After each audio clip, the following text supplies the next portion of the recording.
Hello दोस्तों, स्वागत है आप सभी का हमारे और आपके यूट्यूब चैनल ज्ञान सभा में। मैं हूं अभिषेक कुमार और आज के इस क्लास में जो सेट्स का लेक्चर नंबर 6 है, सॉरी, जो लेक्चर नंबर 7 है, उसमें आज हम लोग पढ़ेंगे ऑपरेशंस ऑफ सेट्स, है ना। ऑपरेशंस ऑन सेट्स, ठीक है। अब सेट्स के ऊपर हम लोग क्या क्या ऑपरेशंस कर सकते हैं। फॉर एग्जाम्पल हम लोग क्या क्या पढ़ेंगे, यूनियन पढ़ेंगे, union of a sets, intersection पढ़ेंगे, ठीक है, डिफरेंस ऑफ अ सेट्स पढ़ेंगे, डिसजॉइंट सेट्स पढ़ेंगे, है ना, सिमेट्रिक डिफरेंस पढ़ेंगे, कॉम्प्लीमेंट ऑफ अ सेट्स पढ़ेंगे। तो ये सब सारे चीज हम पढ़ेंगे ऑपरेशंस ऑन सेट्स में। लेकिन इन सब चीजों को पढ़ने से पहले हमको समझना होगा एक छोटा सा टॉपिक है। वो टॉपिक है वेन डायग्राम। अब ये वेन डायग्राम क्या होता है, कैसे आया, इसका यूज कैसे करेंगे, ये सब हम लोग जानेंगे इस वीडियो में। आप लोग इस वीडियो को अंत तक देखिए तो और भी अच्छे समझ में आ जाएगा। और जिन्होंने अभी तक हमारा सेट्स का बेसिक वीडियो नहीं देखा है तो वो हमारे सेट्स का बेसिक्स क्लास देख के आ जाएंगे। उनका उस क्लास का लिंक जो है डिस्क्रिप्शन में रहेगा, आप वहाँ जाकर देख सकते हैं। देन उसके बाद ये वीडियो आप देखिएगा तो ज़्यादा समझ में आएगा। कुछ क्वेश्चंस प्रैक्टिस मैंने करवाया था, एनसीईआरटी सॉल्यूशन भी मेरा वीडियो अपलोड होता है। आप जाके प्लेलिस्ट में जाकर देख सकते हैं मेरा एनसीईआरटी सॉल्यूशन सेट्स का, ठीक है। उसमें बहुत सारे क्वेश्चन मैंने प्रैक्टिस करवाया है।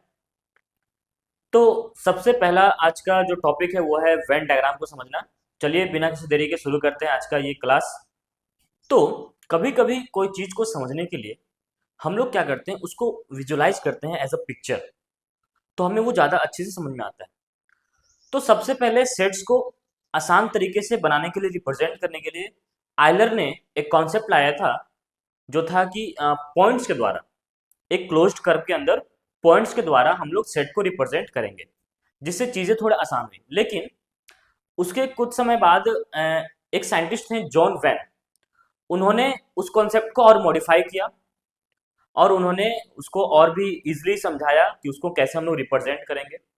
तो आइलर ने तो सिर्फ मतलब रियलिटी दिखाया था, और जो वैन आए थे जॉन वैन, उन्होंने इसको पॉसिबिलिटी में चेंज कर दिया। मतलब ये थोड़ा सा ज्यादा बेटर हो गया। इसलिए हम लोग इस चीज को हम लोग वैन आइलर डायग्राम भी कहते हैं, या फिर सिंपली हम लोग वेन डायग्राम भी कहते हैं। इसमें उन्होंने बोला क्या कि जो सेट होगा, मतलब जो यूनिवर्सल सेट होगा, उसको हम लोग रेक्टेंगल से रिप्रेजेंट करेंगे कुछ इस तरह से, है ना, कुछ इस तरह से। याद रखिएगा, पहले ये कॉन्सेप्ट कौन लाया था, आइलर ने लाया था, बट इसको और भी मॉडिफाई करके जॉन वेन ने और मॉडिफाई किया और इसको आसान बनाया, जिसके बाद हम लोग इसको नाम दिए क्या, वेन आइलर डायग्राम, या फिर सिंपली हम लोग इसको क्या कहते हैं, वेन डायग्राम, ठीक है। वेन डायग्राम जिसमें हम लोग जो यूनिवर्सल सेट होता है उसको हम लोग रेक्टेंगल से दिखाते हैं, ठीक है। जो यूनिवर्सल सेट होता है उसको हम लोग रेक्टेंगल से दिखाते हैं कुछ इस तरह से हम लोग। मैंने आपको लास्ट वीडियो में यूनिवर्सल सेट के बारे में बताया था, ठीक है। और जो सबसेट्स होते हैं, इसके जो सबसेट होते हैं जो इसके अंदर होते हैं, उनको हम लोग सर्कल से दिखाते हैं, है ना। पॉइंट बोलिए, चाहे इसको, इसी को हम लोग सर्कल बना के भी दिखा सकते हैं। तो इसके अंदर हम लोग सर्कल बना के दिखाते हैं। तो ये कुछ एग्जाम्पल्स उसको समझिएगा। अगर मैं बोलूं एक सेट ए है और ये सेट बी है, और आपको दिख रहा होगा कि यहाँ पर ये ओवरलैप हो गया है ना। तो अगर मैं इन सबको कलर कर दूं इस तरह से, इस तरह मैं सबको कलर कर दूं, तो मैं क्या बोलूंगा कि ए और बी सारे एलिमेंट्स एक साथ आ गए, ए और बी सारे एलिमेंट्स एक साथ आ गए। और इसी को हम लोग पढ़ेंगे ऑपरेशन ऑफ सेट्स में, क्या, यूनियन पढ़ेंगे। क्या पढ़ेंगे, यूनियन पढ़ेंगे। फिर अगर मैं एक और एग्जांपल दूं, ये मेरा हो गया क्या, यूनिवर्सल सेट, ठीक है। और ये हो गया सेट ए और ये हो गया सेट बी। और मैं बोलूं इसको सिर्फ कलर करूं, इस रीजन को, मतलब सिर्फ इन दोनों में जो कॉमन आ रहा है मैं उसको सिर्फ उसका बात करूंगा, तो ये क्या कहलाएगा, ये कहलाएगा इंटरसेक्शन। क्या कहलाएगा, इंटरसेक्शन। अभी हम लोग सारा पढ़ेंगे ऑपरेशंस ऑन सेट्स में, सारा पढ़ेंगे। इसको हम लोग यूनियन बोलेंगे, इसको हम लोग इंटरसेक्शन बोलेंगे, ठीक है। और एक है, अगर मैं यूनिवर्सल सेट के अंदर, ठीक है, एक सेट ए लूं और एक सेट बी लूं, और दोनों को अलग अलग रखूं, दोनों को क्या रखूं, अलग अलग। इसका मतलब, इसका मतलब ना एक का एलिमेंट्स बी में आ रहा है ना बी का एलिमेंट्स ए में आ रहा है, ना तो ए सबसेट है बी का, ना तो बी सबसेट है ए का, ठीक है। तो इस तरह से हम लोग रिप्रेजेंट करते हैं वेन डायग्राम को, है ना, सर्कल्स बनाकर और यूनिवर्सल सेट को रेक्टेंगल में बनाकर। चलिए अब हम लोग स्टार्ट करते हैं ऑपरेशंस ऑफ सेट, जिसमें सबसे पहले हम लोग क्या पढ़ेंगे, यूनियन ऑफ अ सेट, ठीक है।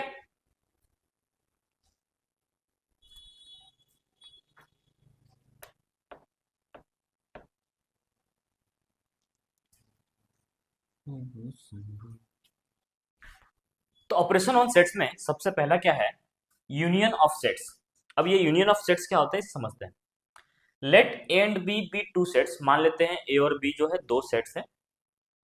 The union of A and B, A and B का यूनियन जो होगा, is the set of all those elements, उन एलिमेंट्स का सेट होगा, उन सारे एलिमेंट्स का सेट्स होगा, which belong either to A, जो या तो ए में बिलोंग करते हैं, और टू बी, या तो बी में बिलोंग करते हैं, और to both A and B, या फिर जो दोनों में बिलोंग करते हैं। तो मेरे पास दो सेट्स है ए और बी, ठीक है। तो ए यूनियन बी क्या होगा, ए यूनियन बी वह सेट होगा, वह एलिमेंट का सेट होगा जिसमें ए के भी एलिमेंट्स आ जाएंगे और बी के भी एलिमेंट्स आ जाएंगे, जो ए में भी बिलोंग कर रहा है, जो बी में भी बिलोंग कर रहा है, या फिर जो दोनों में बिलोंग कर रहा है, ठीक है, वो आ जाएंगे। इसको हम लोग लिखेंगे कैसे, इसको हम लोग लिखते हैं ए यूनियन बी। इसका सिंबल कुछ इस तरह से, इसको पढ़ेंगे क्या, इसको पढ़ेंगे ए यूनियन बी, ठीक है। इसको क्या पढ़ेंगे, ए यूनियन बी। अगर मैं इसको ठीक से लिखूं तो A union B equal to, अगर मैं इसको टेबुलर फॉर्म में लिखूं तो ए यूनियन बी एक सेट है, ठीक है। उस सेट में एक्स तरह के एलिमेंट्स हैं, उस सेट में एक्स तरह के एलिमेंट्स हैं, सच दैट कि एक्स जो है ए से बिलोंग कर रहा है, या फिर एक्स जो है बी से बिलोंग कर रहा है। मतलब एक्स ए से भी बिलोंग कर सकता है, एक्स बी से बिलोंग कर सकता है, ठीक है। अब इसे हम लोग कुछ इस तरह से लिख सकते हैं क्या, कि ए यूनियन बी में एक्स तरह के एलिमेंट्स हैं जो बिलोंग कर रहे हैं ए यूनियन बी से। ए यूनियन बी एक सेट है ना, ऑल एलिमेंट्स का, जो ए से ही बिलोंग करे, बी से भी बिलोंग करे, ठीक है। तो मैंने एक एक्स एलिमेंट ले लिया जो ए यूनियन बी से बिलोंग कर रहा है, तो इसका मतलब हुआ कि दैट इम्प्लॉयज, या फिर इसको हम लोग इफ एंड ओनली इफ भी कहते हैं, if and only if X belongs to A और एक्स बिलोंग्स टू बी। तो ये तभी पॉसिबल है जब x या तो a में होगा या तो b में होगा, तो उन दोनों का यूनियन में भी x होगा, ठीक है। ये चीज दोनों तरफ से ट्रू है। इफ एंड ओनली इफ का मतलब है कि अगर ये है तो ये है, और अगर ये है तो ये भी है। और अगर मैं बोलूं कि x does not belong to a union b, तो if and only if x does not belong to a और x does not belong to b, दोनों होगा। x ना तो a में होगा और ना ही b में होगा। अगर x a यूनियन b में नहीं है तो x ना ही a में होगा ना ही b में होगा, ठीक है। एक फॉर एग्जाम्पल, एक एग्जाम्पल से हम लोग समझते हैं। मेरे पास एक सेट a है क्या, 1 2 3, और मेरे पास एक सेट b है 3 4 5, ठीक है। तो a यूनियन b क्या होगा, a यूनियन b क्या होगा, मैंने आपको क्या बोला, a यूनियन b क्या होगा, अगर a एक सेट है b एक सेट है, तो इन दोनों में जितने भी एलिमेंट हैं वो सारे के सारे ए यूनियन बी में आ जाएंगे। मतलब कि ए वाले एलिमेंट्स भी इसमें प्रेजेंट होंगे और बी वाले एलिमेंट्स भी इसमें प्रेजेंट होंगे। देखिए तो है, ए के एलिमेंट्स हैं इसमें प्रेजेंट, बी के एलिमेंट्स इसमें प्रेजेंट हैं, तो ये ए यूनियन बी हुआ। तो कोई एक्स एक एलिमेंट है जो ए यूनियन बी से बिलोंग कर रहा है, तो हम इसमें से कोई भी एलिमेंट ले लेते हैं। अगर मान लीजिए हम 3 ले लिए, ठीक है, तो 3 या तो ए में बिलोंग करेगा, या तो बी में, या तो दोनों में बिलोंग करेगा। तीन कंडीशन होनी चाहिए, या तो ए में, या तो बी में, या फिर दोनों में, ठीक है। और अगर ए यूनियन बी है तो, लेकिन अगर मान लीजिए अगर मैं बोलूं कि क्या 6 इसमें है, अगर मैं बोलूं कि 6 इसमें है, तो 6 does not belong to, 6 does not belong to A union B. तो जब 6 ए यूनियन बी में नहीं है तो देख लीजिए आप, 6 ना तो ए में होगा ना तो बी में होगा। ये दूसरा कंडीशन ये बता रहा है कि अगर x एक एलिमेंट है जो ए और यूनियन बी में नहीं है, तो x ना तो ए में होगा ना तो बी में होगा। या फिर उल्टा भी कर सकते हैं, अगर x ना ही ए में है और ना ही बी में है, तो डेफिनेट है कि ये ए यूनियन बी में भी नहीं होगा। अब इस डिफिनेशन से हम लोग को एक क्या मिला,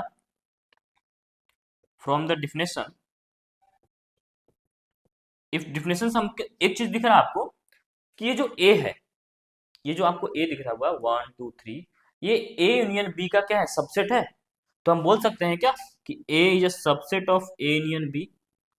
उस तरफ बी भी क्या ए यूनियन बी का सबसेट है, तो हम बोल सकते हैं ना B is also subset of A union B, ठीक है। यहां तक समझ में आया, A is a subset of A union B और B is a subset of A union B. दोनों का दोनों जो है वो ए यूनियन बी का सबसेट होगा, है ना। चलिए लोग आगे बढ़ते हैं और आगे देखते हैं क्या। अच्छा, अगर अगर ऐसा हुआ कि ए जो है वो बी का सबसेट है, ए जो है वो बी का सबसेट है, इसको ऐसे समझते हैं थोड़ा सा। देखिए, अगर मैं बोलूँ ए एक सेट है 1, 2 और बी एक सेट है 1, 2, 3, 4, 1, 2, 3, 4। अब हमको बताइए कि ए यूनियन बी क्या होगा। सोचकर, ए यूनियन बी का मतलब कि दोनों के एलिमेंट्स को एक साथ लाना, दोनों सेट्स के एलिमेंट्स को एक साथ लाना ही क्या कहलाता है, ए यूनियन बी कहलाता है। अगर हम ए और बी दोनों सेट्स के एलिमेंट को एक साथ लेकर आ गए, 1 है, 2 है, 3 है, 4 है, तो इसी को तो हम लोग ए यूनियन बी कहेंगे। अब यहाँ पर ध्यान से देखिए, आपको क्या दिख रहा होगा कि ये जो सेट ए है वो बी का सबसेट है ना। सेट ए जो है वो बी का सबसेट है, A is a subset of B. तो अगर ऐसा हुआ कि if A is a subset of B, अगर ए जो है बी का सबसेट होगा, तो आप ध्यान से देखिए कि ए यूनियन बी जो आया है, क्या वो बी के इक्वल नहीं है? क्या बी और ए यूनियन बी के एलिमेंट सेम नहीं है ना? तो क्या होगा देन, ए यूनियन बी जो होगा वो बी के इक्वल होगा। अगर ए सबसेट है बी का, तो A union B equal to B होगा। उसी तरह अगर मैं थोड़ा सा इसको चेंज कर दूं, अगर मैं ये बना दूं 3, 4 और ये बना दूं मैं 1, 2, तो अब आपको क्या दिख रहा होगा कि बी जो है वो सबसेट है ए का। बी जो है सबसेट किसका है, ए का। तो अगर if B is a subset of A, B अगर ए का सबसेट है, तो अब इन दोनों का यूनियन देखिए, ये किसके इक्वल हो गया, ये ए के इक्वल हो गया। तो हम क्या बोलेंगे, then A union B equal to A. फिर से, अगर ए सबसेट है बी का, तो ए यूनियन बी जो है इक्वल होगा बी का। और अगर बी सबसेट है ए का, तो ए यूनियन बी इक्वल होगा ए का। ठीक है, तो ये था मेरा यूनियन ऑफ अ सेट्स। मैं इसके एक क्वेश्चन बनाता हूं, एक एग्जांपल देता हूं क्वेश्चन बनाकर। अगर मैं बोलूं कि एक सेट ए है ए बी सी डी और एक सेट बी है ई एफ जी एच, तो आपको बताना है कि ए यूनियन बी क्या होगा। ए यूनियन बी क्या होगा, चलिए इसको करिए। ए यूनियन बी क्या होगा, है ना। तो क्या होगा ए यूनियन बी, क्या मैंने बोला, दो सेट्स हैं उनका यूनियन निकालना है, तो उनके सारे एलिमेंट्स, दोनों सेट के एलिमेंट्स को एक साथ लेकर आ जाइए। तो ये हो जाएगा A B C D E F G H, ये हो गया ए यूनियन बी, है ना। बहुत आसान था, यूनियन ऑफ सेट्स। चलिए अब हम लोग बढ़ते हैं आगे।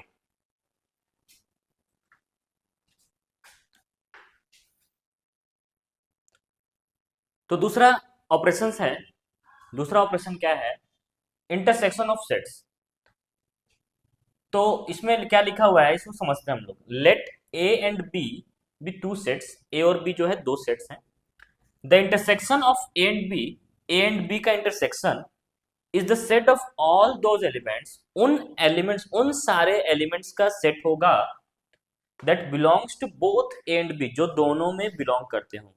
मतलब कि दो सेट्स का इंटरसेक्शन क्या होगा, दो सेट्स का इंटरसेक्शन वह सेट होगा, वह सेट होगा जिसमें उन दोनों में जो एलिमेंट्स कॉमन होंगे, दोनों सेट में जो एलिमेंट्स कॉमन होंगे उनका सेट कहलाएगा क्या, इंटरसेक्शन ऑफ टू सेट्स। इसको हम लोग डिनोट कैसे करेंगे, किस सिंबल से डिनोट करेंगे, तो ए इंटरसेक्शन बी, इसको डिनोट करेंगे ए इंटरसेक्शन बी। इसको पढ़ते हैं क्या है, इसको पढ़ते हैं ए इंटरसेक्शन बी। ठीक है, इसको पढ़ते हैं हम लोग क्या, ए इंटरसेक्शन बी।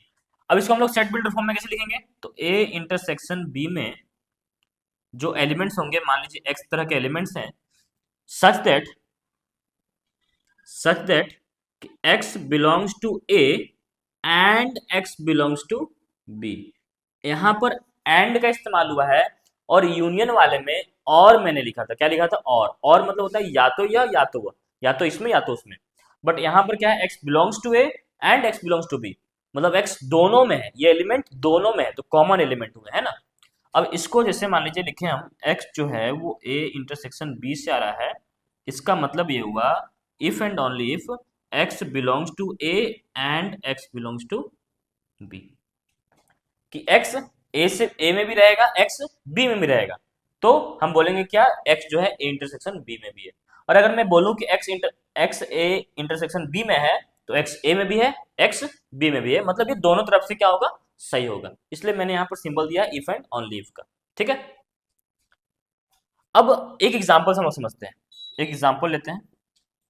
अगर मैं एक सेट ले लूँ ए 1, 2, 3 और एक सेट में ले लूँ बी 2, 3, 4, 5, ठीक है, तो ए इंटरसेक्शन क्या होगा, मैंने आपको क्या बोला, दो सेट्स का इंटरसेक्शन क्या होता है, उन दोनों में जो एलिमेंट्स कॉमन है उनको साथ लेकर आ जाइए तो वो इंटरसेक्शन हो जाएगा। तो इन दोनों में कॉमन एलिमेंट क्या क्या है, तो 2 आपको दिख रहा होगा कॉमन और 3 आपको कॉमन दिख रहा होगा। तो इन दोनों एलिमेंट्स का जो सेट बनेगा वो क्या कहलाएगा, ए इंटरसेक्शन बी कहलाएगा। क्या कहलाएगा, ए इंटरसेक्शन बी कहलाएगा। अब हम लोग फ्रॉम द डिफिनेशन से अगर देखें, फ्रॉम द डिफिनेशन, तो मैं आपको एक चीज दिखाता हूं, ध्यान से देखिएगा। अगर कुछ इस तरह से है 1, 2, 3 और 2, 3, 4, 5, तो ए इंटरसेक्शन बी जो 2, 3 आया, क्या ये सबसेट नहीं है ए का? उसमें क्या था कि ए जो है इसका सबसेट था, बट इसमें जो ए इंटरसेक्शन बी है वो सबसेट है। तो आपको दिख रहा होगा कि ए इंटरसेक्शन बी जो है वो सबसेट है किसका, ए का। ए इंटरसेक्शन बी कितना है, 2, 3। क्या ये ए का सबसेट नहीं है ना? अच्छा, ये बी का भी सबसेट है, तो इसको हम लोग ऐसे लिख सकते हैं कि A intersection B is also subset of B. ठीक है, ये दोनों चीज, A intersection B subset of A as well as the subset of B. क्यों ऐसा? क्योंकि ए इंटरसेक्शन में जो एलिमेंट्स है वो दोनों के कॉमन एलिमेंट्स हैं, और जब रहे, जाहिर सी बात है अगर कॉमन होगा तो वो सबसेट होगा ही, है ना? ठीक है, अब जरा इसको हम लोग देखते हैं एक चीज।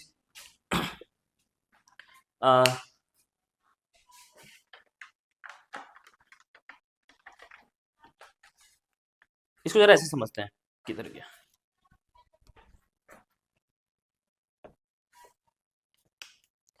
if A and B are two sets, then ध्यान से देखिएगा, A intersection B equal to A, A intersection B जो है वो A के इक्वल हो जाएगा। तो इसको समझिए, अगर एग्जाम्पल एक लेते हैं हम लोग, एक एग्जाम्पल लेते हैं। अगर मैं बोलूँ A जो है मेरा कितना है 1, 2 और B जो है मेरा कितना है 1, 2, 3, ठीक है, और ए इंटरसेक्शन बी क्या होगा, ए इंटरसेक्शन बी क्या होगा, तो ए इंटरसेक्शन बी क्या होगा, दोनों में जो कॉमन एलिमेंट्स है वो उसका सेट ही कहलाएगा ना। तो दोनों में कॉमन एलिमेंट्स क्या क्या है, 1 और 2, तो ये हो गया 1। तो क्या ए इंटरसेक्शन बी ए का इक्वल है, ए इंटरसेक्शन बी ए का इक्वल है, ए इंटरसेक्शन बी ए का इक्वल है, हाँ ए का इक्वल है। तो ये इक्वल तो है, लेकिन एक चीज आपको दिख रहा होगा कि ए जो है वो बी का सबसेट भी है ना? ए जो है बी का सबसेट, इसका मतलब कि अगर इफ ए जो है बी का सबसेट हुआ, ए जो है बी का सबसेट हुआ, तो मेरे पास ए इंटरसेक्शन बी क्या आएगा, ए आएगा। वहां पर क्या था कि ए जब बी का सबसेट था तो ए यूनियन बी इक्वल हो जा रहा था बी सेट का। यहां पर क्या है, इसको मैं उल्टा लिख दिया ना, इसको मैं इस तरह से लिख देता हूं कि if A is a subset of B, अगर ए जो है बी का सबसेट होगा तो जो ए इंटरसेक्शन बी होगा वो कितना आएगा, वो मेरा ए आएगा। ए इंटरसेक्शन बी मेरा कितना आएगा, ए आएगा। और अगर मैं इसको उल्टा कर दूं, क्या कर दूं, उल्टा, अब ये आपको दिख रहा होगा कि बी इसमें सबसेट हो गया ए का। If B is subset of A, B, अब यहां पर देखिए बी जो है सबसेट हो गया ए का, है ना, बी हो गया सबसेट ए का, तो फिर ए यूनियन बी जो है वो किसके इक्वल हो जाएगा, ए यूनियन बी जो हो जाएगा वो बी के इक्वल हो जाएगा। Sorry, A intersection B, union नहीं, intersection B, A intersection B क्या हो जाएगा, बी के इक्वल हो जाएगा। ठीक है, अब दो हम लोग कुछ इंपॉर्टेंट पॉइंट्स देखते हैं, उसके बाद हम लोग आगे बढ़ेंगे। तो ये इंपॉर्टेंट पॉइंट्स क्या है, अगर मान लीजिए मेरे पास एक दो सेट नहीं है, मेरे पास बहुत सारे सेट्स हैं, A1, A2, A3, है ना, इस तरह से मेरे पास बहुत सारे सेट्स हैं। तो कुछ नोट है, इसको देख लेते हैं। If A1, A2, A3, A4 dot dot dot dot AN, ठीक है, इतने सारे सेट्स है, finite set is a finite set, is a is a finite sets, ठीक है, फाइनाइट फैमिली ऑफ सेट्स, है ना, ऐसे बोल सकते हैं, फाइनाइट फैमिली ऑफ सेट्स। तो इन सब का यूनियन क्या होगा? Then union is denoted by, इस सम का यूनियन को हम लोग डिनोट करेंगे कुछ इस तरह से, यू आई इक्वल टू 1 से लेकर एन तक, ठीक है, आई इक्वल टू 1 से लेकर एन तक, और इसको लिखेंगे ए आई, क्या लिखेंगे? ए आई। या फिर हम लोग कर सकते हैं क्या, A one union A, sorry sorry sorry sorry, A two union A three union dot dot dot dot dot union A N, ठीक है, इसको हम लोग इस तरह से लिख सकते हैं अगर बहुत सारे सेट्स, फाइनाइट फैमिली सेट्स है तो। अगर मैं बोलूं कि इसी को अगर इंटरसेक्शन करते हैं तो, if A one A two A three A four dot dot dot A N is a finite family of sets, तो इसके इंटरसेक्शन को कैसे डिनोट करेंगे? देन इंटरसेक्शन इज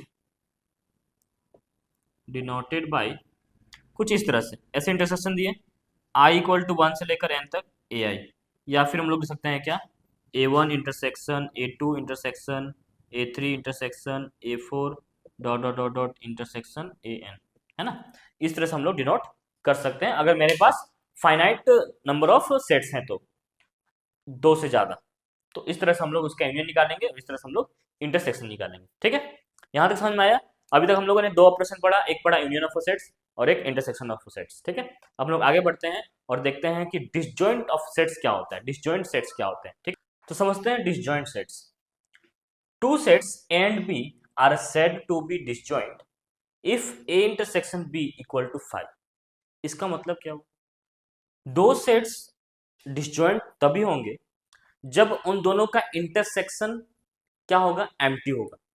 मतलब इंटरसेक्शन मतलब मैंने अभी बताया कि दो सेट्स का इंटरसेक्शन क्या होता है? उन दोनों में जो कॉमन एलिमेंट्स हैं उनका सेट, जब उन दोनों के कॉमन एलिमेंट्स को साथ लेकर आ जाएंगे तो वो इंटरसेक्शन कहलाएगा। अब यहाँ पर डिसजॉइंट का मतलब ये हुआ कि उन दोनों का इंटरसेक्शन क्या? एम्प्टी है, मतलब खाली है। इसका मतलब ये कि दोनों सेट्स में एक भी एलिमेंट कॉमन नहीं है, एक भी एलिमेंट कॉमन नहीं है। फॉर एग्जाम्पल मैं अगर यहाँ देखूं तो एक सेट ए है 1 2 3 और एक सेट बी है जिसमें 4 और 5 है। तो इन दोनों सेट में क्या आपको कोई एलिमेंट कॉमन आ रहा है, नजर आ रहा है? अगर मैं ए इंटरसेक्शन बी पूछूं आपसे तो आप सबसे पहले क्या करेंगे? कॉमन एलिमेंट्स खोजिएगा। तो क्या कॉमन एलिमेंट्स नजर आ रहा है? नहीं आ रहा है, मतलब एक भी एलिमेंट नहीं होगा, मतलब क्या? एम्प्टी होगा, मतलब क्या? 5, ठीक है। तो हम लोग क्या कहेंगे कि A and B are disjoint sets. लेकिन अगर क्या हुआ कि एम्प्टी ना होकर कम से कम एक एलिमेंट इसमें कॉमन आ जाए, तो if A intersection B not equal to 5, मतलब एम्प्टी नहीं होगा, अगर वो एम्प्टी नहीं हुआ। एक एग्जांपल हम लोग लेते हैं, मान लीजिए एक एग्जांपल लिए हम लोग, ए 1,2,3 और बी हम लोग लिए 3,4,5। तो आपको दिख रहा होगा कि ए इंटरसेक्शन बी जो है इसमें एक एलिमेंट आ गया क्या? 3। तो ये एम्प्टी नहीं है। अगर ये एम्प्टी रहता तब हम इन दोनों को डिसजॉइंट सेट बोलते हैं, लेकिन ये एम्प्टी नहीं है तो हम लोग इसको क्या बोलेंगे? तो हम लोग इसको क्या बोलेंगे? तब बोलेंगे then A and B are said to be intersecting या overlapping, overlapping, intersecting या overlapping sets, overlapping sets, ठीक है।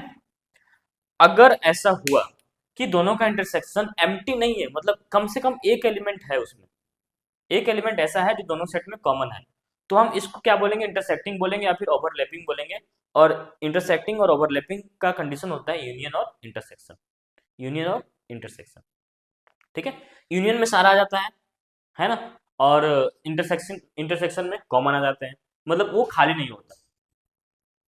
दो सेट्स का यूनियन और दो सेट्स का इंटरसेक्शन अगर खाली नहीं है तो हम क्या बोलेंगे? तो वो इंटरसेक्टिंग है और ओवरलैपिंग है, ठीक है। लेकिन अगर वो एम्प्टी है, दो सेट्स का इंटरसेक्शन, यूनियन की बात नहीं कर रहे, दो सेट्स का इंटरसेक्शन अगर एम्प्टी है, इंटरसेक्शन अगर एम्प्टी है तो हम लोग उसको डिसजॉइंट सेट्स कहेंगे। ठीक है, मैंने आपको एग्जांपल दिया। चलिए हम लोग आगे बढ़ते हैं। और आगे क्या है, डिफरेंस ऑफ सेट्स। क्या है डिफरेंस ऑफ सेट्स? अच्छा, डिफरेंस ऑफ सेट्स पढ़ने से पहले हम लोग इसका एक और क्वेश्चन कर लेते हैं। इसका एक हम लोग एक क्वेश्चन करते हैं, इसको समझते हैं और अच्छे से, ज्यादा समझ में आएगा, है ना। तो क्वेश्चन हमारा क्या है? क्वेश्चन है कि if A equal to 1 2 3 4 5 6, question है इफ ए इक्वल टू 1 2 3 4 5 6, ठीक है। बी इक्वल टू है आपका 7 8 9 10 11, 7 8 9 10 11, ठीक है। और जो सी है, सी कितना है, 6 8 10 12 और 14, 12 और 14। तो आपको पता लगाना है कि इसमें से कौन कौन सा पेयर जो है वो डिसजॉइंट है, कौन कौन सा डिसजॉइंट नहीं है। तो आपको दिख रहा होगा, अगर मैं ए इंटरसेक्शन बी निकालू, ए इंटरसेक्शन बी निकालू, तो ए इंटरसेक्शन बी मतलब कि ए और बी में जो कॉमन एलिमेंट्स है उनका सेट। तो इनमें कुछ कॉमन दिख रहा है क्या? 1 2 3 4 5 6 7 8 9 10 11, इसमें कोई कॉमन नहीं है, मतलब इनका इंटरसेक्शन क्या है, एम्प्टी है, खाली है। इनका इंटरसेक्शन खाली है, तो हम लोग क्या बोलेंगे कि A and B are disjoint sets, A and B are disjoint sets. अच्छा, अगर मैं ए और सी का बात करूं तो ए इंटरसेक्शन सी निकालते हैं, ए इंटरसेक्शन सी। तो ए और सी में कुछ कॉमन है क्या? हाँ, 6 कॉमन है, तो इसमें ये 6 आया, मतलब नॉट इक्वल टू एम्प्टी, ये खाली नहीं है, नल सेट नहीं है ये।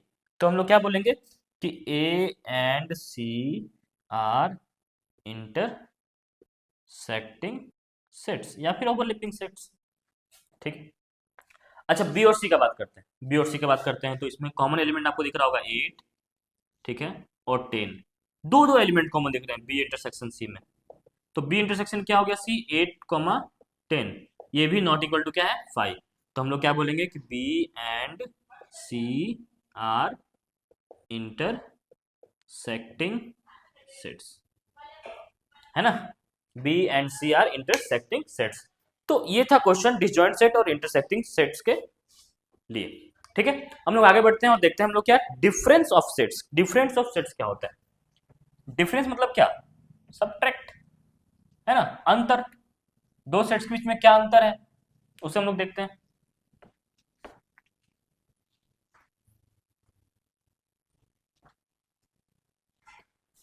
तो डिफरेंस ऑफ सेट्स क्या होता है, इसे डिफिनेशन को पढ़ते हैं हम लोग। Let A and B B two sets, A और बी दो सेट्स हैं। The difference of A and B, A and B का जो डिफरेंस उसको लिखेंगे कैसे, A minus B is the set of all those elements of A, A के उन एलिमेंट्स का ये सेट होगा। ए माइनस बी जो है, यानी कि difference of A and B जो है, वो ए के उन एलिमेंट्स का सेट होगा जो बी में नहीं है, जो बी में बिलोंग नहीं करता है, ठीक है।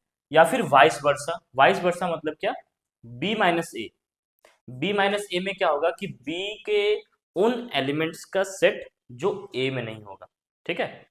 तो यहाँ मैंने एक डायग्राम बनाया है, ये इनवर्सल सेट है, इसमें एक सेट ए और एक सेट बी है। तो ये जो पार्ट दिख रहा है आपको, जो मैंने कलर किया है, ये पार्ट क्या कहलाएगा, ए माइनस बी। ए माइनस बी क्यों कहलाएगा, क्योंकि ये जो ए का एलिमेंट है, क्या ये एलिमेंट क्या बी में है, नहीं है। उसी तरह अगर मैं इधर वाला देखूं, ये वाला पार्ट देखूं, तो ये आपको ए में नहीं दिखेगा, तो बी का ये वह एलिमेंट हुआ जो ए में नहीं दिख रहा है, तो हम लोग बोलेंगे क्या, ये बी माइनस ए है। क्या है, बी माइनस ए। इसी को बोलते हैं डिफरेंस ऑफ सेट। इसको डिनोट कैसे करते हैं, इसको लिखते हैं हम लोग क्या, ए माइनस बी, मतलब कि इसमें एक्स तरह के एलिमेंट्स हैं सच दैट कि एक्स जो है बिलोंग करेगा ए से, लेकिन बी में बिलोंग नहीं करेगा, बिलोंग करेगा ए में बट बी में नहीं करेगा। इसको हम लोग एक तरीका से और लिख सकते हैं क्या, कि x belongs to A such that x does not belong to b, x a में बिलोंग करेगा लेकिन b में बिलोंग नहीं करेगा।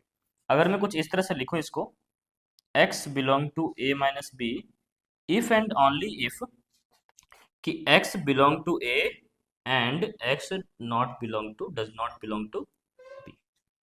ठीक है, if and only if x belong to A and x does not belong to B. Vice versa, अगर उल्टा करूं यानी बी माइनस ए, तो बी माइनस ए में क्या हो जाएगा कि सच दैट कि एक्स एलिमेंट है इसमें, X belong to B and x does not belong to A, है ना। इसको हम लोग इस तरह से ले सकते हैं, B minus A X belong to B such that कि X does not belong to A. ठीक है, इसको हम लोग कैसे लिखेंगे, तो x belong to b minus A if and only if x belong to b and x does not belong to a, है ना। कुछ इस तरह से हम लोग इसको डिनोट करेंगे a माइनस बी को। अब इसे हम लोग एक एग्जाम्पल देखते हैं, एग्जाम्पल समझते हैं, एग्जाम्पल से बेटर समझ में आएगा, है ना। a है मान लीजिए 1, 2, 3, 4, 5, ठीक है, और b क्या मान लीजिए आप 4, 5, 6, 7, ठीक है, ये हो गया। तो ए माइनस बी वह सेट होगा, इस सेट में वैसे एलिमेंट होंगे जो ए में तो होगा बट बी में नहीं होगा। तो ए में है 1, 2, 3, 4, 5, बी में इसमें से कौन कौन सा एलिमेंट बी में नहीं है, तो 1, 2, 3 इसमें नहीं है, तो 1, 2, 3 क्या हो जाएगा, ये हो जाएगा ए माइनस बी। और मैं अगर इसका उल्टा निकालू, बी माइनस ए निकालू, तो वैसे एलिमेंट्स का सेट जो बी में तो है बट ए में नहीं है, तो बी में है बट ए में नहीं है, तो 6, 7 देखिए बी में है बट ए में नहीं है, तो ये हो जाएगा 6, 7। वैसे एलिमेंट्स जो बी में हैं बट ए में नहीं है, तो उसको बोलेंगे बी माइनस ए। तो ये था मेरा डिफरेंस ऑफ सेट्स। ठीक है, अब आगे हम लोग क्या पढ़ेंगे, symmetric difference of two sets. दो सेट्स का सिमेट्रिक डिफरेंस क्या होता है, इसे हम लोग देखते हैं। चलिए, इसे आप उतार सकते हैं वीडियो पॉज करके, है ना।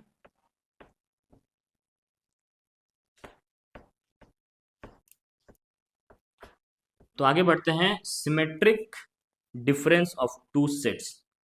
ठीक है, तो ऑपरेशंस ऑफ ऑन सेट्स का जो पांचवा पॉइंट है वह है symmetric difference of two sets. तो मेरे पास मान लेते हैं ए एंड बी दो सेट्स हैं, तो दोनों का जो सिमेट्रिक डिफरेंस है दोनों सेट्स का, उसे हम लोग कैसे लिखेंगे, उससे हम लोग इस तरह से लिखेंगे, A minus B union B minus A, और इसको डिनोट करते हैं ए डेल बी से, ए डेल्टा बी से। अब इसको डायग्राम से समझते हैं कि ये है क्या। अगर डायग्राम नहीं समझ में आएगा तो एग्जाम्पल से जरूर समझ में आ जाएगा। तो ये मेरा एक यूनिवर्सल सेट है यू, यहाँ पर एक सेट मेरे पास ए है और यहाँ पर एक सेट बी है, दोनों आपस में ओवरलैप कर रहे हैं। अब इसमें से ये जो कॉमन एलिमेंट्स है ए और बी दोनों का जो कॉमन एलिमेंट्स, उसको साइड कर दो, बचेगा कौन, बचेगा मेरा ये, जिसे हम लोग क्या कहते हैं ए माइनस बी, याद करिए ए माइनस बी, और मेरा बचेगा क्या ये, इसको कहते हैं हम लोग बी माइनस ए, है ना। इसे बी माइनस ए कहते हैं, इसे ए माइनस बी, इसे बी माइनस ए। इसको छोड़ के जो कॉमन पार्ट है इसको छोड़ के ये क्या था, ये मेरा था क्या, ए इंटरसेक्शन बी, मतलब कि दोनों में जो कॉमन एलिमेंट थे वो था। तो ए माइनस बी इधर हो गया और बी माइनस ए इधर हो गया। इन दोनों को अगर मिला दे, मैंने क्या बताया था, दो हमारे पास सेट है, अगर दोनों सेट्स के एलिमेंट सारे एलिमेंट्स को एक साथ लेकर आ जाए तो वो यूनियन कहलाते हैं। तो यहाँ पर ये सेट मेरा क्या है, ए माइनस बी, और ये सेट मेरा क्या है, बी माइनस ए। और जब इन दोनों के एलिमेंट्स को साथ में लेकर आ गए मतलब यूनियन, इन दोनों के एलिमेंट्स को साथ में लेकर आ गए मतलब क्या, यूनियन, तो वो मेरा क्या कहलाएगा, वो कहलाएगा symmetric difference of sets A and B, और इसको डिनोट करेंगे ए डेल बी से। इसे हम लोग एक एग्जांपल समझते हैं। तो हमारे पास एक एग्जांपल क्या है, ए में क्या है, 1, 2, 3, 4, 5, 6, 7, 8, 1, 2, 3, 4, 5, 6, 7, 8, ठीक है। और मेरे पास एक सेट बी है, बी क्या है, 1, 3, 5, 6, 7, 8, 9, 1, 3, 5, 6, 7, 8, 9, 1, 3, 5, 6, 7, 8, 9, ये है मेरे पास। अब सबसे पहले हम लोग क्या निकालेंगे, ए माइनस बी निकालेंगे, हमको ए माइनस बी चाहिए होगा ना। तो ए माइनस बी, ए के वैसे एलिमेंट जो बी में नहीं है, ए के वैसे एलिमेंट जो बी में नहीं है, तो ए में 2 है बी में 2 नहीं है, ठीक है। ए में 4 है बी में 4 नहीं है, ठीक है, और सारी चीज है इसमें ना, तो इसका निकल गया क्या, 2, 4, ठीक है। अच्छा, बी माइनस ए, बी के वैसे एलिमेंट जो ए में नहीं है, तो बी के एलिमेंट देखते हैं, 1 तो है, 3 भी है, 5 भी है, 6 भी है, 7 भी है, 8 भी है, क्या नहीं है बी में? 9 नहीं है ए में। बी का जो एलिमेंट 9 है वो ए में नहीं है, तो ये हो गया बी माइनस ए। अब बोला है क्या, निकालने का तरीका क्या है कि इन दोनों को हम लोग क्या करेंगे, यूनियन निकालेंगे दोनों का। तो A minus B union B minus A क्या हो जाएगा, यूनियन मतलब क्या, इन दोनों सेट्स के एलिमेंट्स को साथ लेकर आना है। तो इन दोनों सेट्स के एलिमेंट को लोग साथ लेकर आते हैं, तो 2 4 9। तो ये मेरा क्या हो गया, ये मेरा हो गया difference of symmetric difference of two sets. तो इसे हम लोग डिनोट कैसे करेंगे, इसे हम लोग डिनोट करेंगे कुछ इस तरह से, ए del B, A del B. ठीक है, क्या है ये, ए डेल बी। अब इसे हम लोग लिखते कैसे हैं, 10, इसको हम लोग लिखेंगे कैसे, तो A del B, A del B, इसको हम लोग लिखेंगे कैसे, A minus B union B minus A, है ना, A minus B union B minus A. इसका मतलब ये हुआ कि इसमें x तरह के एलिमेंट्स आएंगे, इसमें x तरह के एलिमेंट्स आएंगे सच दैट कि x not belong to, does not belong to A intersection B. ध्यान से, वैसे एलिमेंट जो इस बीच वाले पार्ट यानी कॉमन पार्ट में बिलोंग ना करे, मतलब इंटरसेक्शन ए इंटरसेक्शन बी में बिलोंग ना करे, वैसे एलिमेंट के सेट्स को हम लोग कहेंगे क्या, symmetric difference of set A and B. दो सेट्स का सिमेट्रिक डिफरेंस हम लोग उसको कह सकते हैं।